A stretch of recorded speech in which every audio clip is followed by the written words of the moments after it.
we're back with my Montrealer buddy, my McGill University buddy. I wish my kids would have gone there. It would have been a lot cheaper, but that's another story.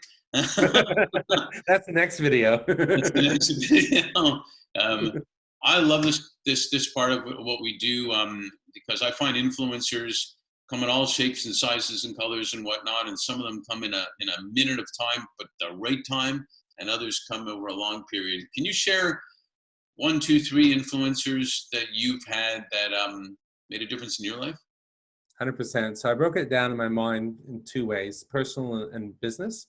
Mm-hmm. So I think key influencers for me personally, if I date back to before I was 12 years old, it was my grandfather in England.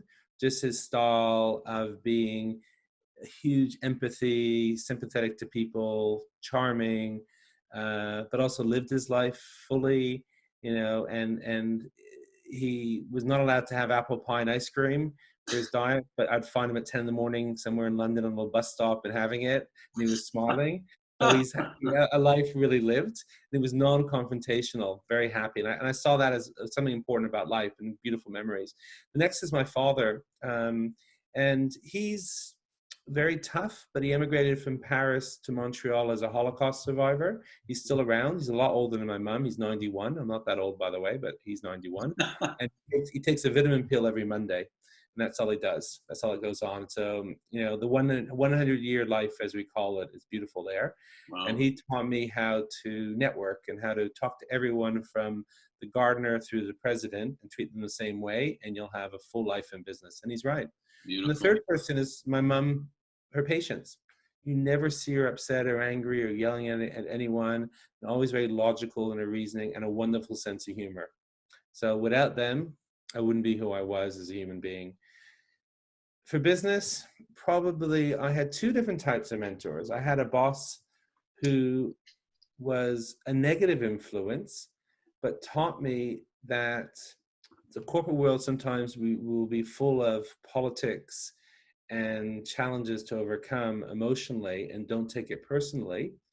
And I love the fact that he was my last boss in my career. I won't name the organization for fairness, but it was a tipping point for me, to revisit my business legacy and start my own company and move to New Zealand and then start my own company called Board Dynamics 11 years ago. And on a business level, probably one of the greatest influences have been my advisory board, which has been in place for 11 years. Wow.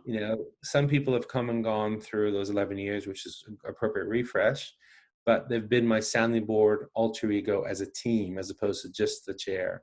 And without them, especially the first few years when it was up and down, and what am I doing? And what have I taken on here? This is crazy. They kept me sane. And that's a big element to the success of where we are. And ironically, during the lock-in in New Zealand, we actually were busier than ever, which means that people actually like what we do. But more importantly, the passion of what I do comes through based on all those various influencers in my life. And it probably comes through also because they know you care, man. I care so much, and that's what life's about. You have to care to live a full life and stay happy and healthy. In true Canadian form, show the T-shirt again. You're gotta be nice. True Canadian. 100%. Hey, thanks for sharing those personal points, especially too, because that's the whole ball game. It is. Thank you so much. Always great to see you, Mark. We'll see you soon. À bientôt. À bientôt. Au revoir.